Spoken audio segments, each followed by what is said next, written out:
This is News Always On. Senate leaders from both sides of the aisle say they are supportive of the U.S. Embassy in Jerusalem. This comes after deadly confrontations left more than 50 Palestinians dead and over 2,700 wounded after mass protests in response to the opening. While Minority Leader Senator Chuck Schumer of New York said he had introduced legislation in 1995 to move the embassy, he also added that there's been a regrettable loss of life and violence, and both sides should aim to stop the violence. The senators also talk about Gina Haspel's nomination coming to a vote for CIA director and President Trump's plan for helping Chinese telecommunications company ZTE. Mark Warner, the ranking member on the Intelligence Committee, that she did not believe that the CIA should ever restart any of the interrogation program for which she is falsely accused of participating in. Actually, she learned about the program in some detail a year after members of Congress like Nancy Pelosi and others were briefed in detail on it after 9/11. But I think the Democrats are running out of excuses to block this highly qualified nominee, and I hope more of our Senate Democratic colleagues will come across the aisle and support her as they should.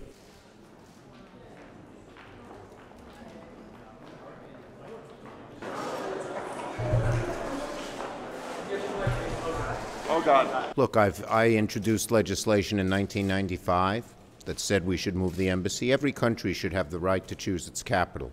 There's been a regrettable loss of life and violence, and both sides should aim to stop the violence.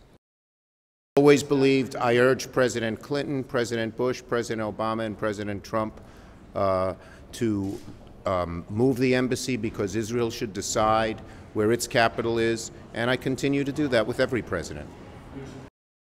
There's a huge security risk to allowing ZTE to continue. The withdrawal of American-made products to ZTE was done on a security basis, not even an economic basis.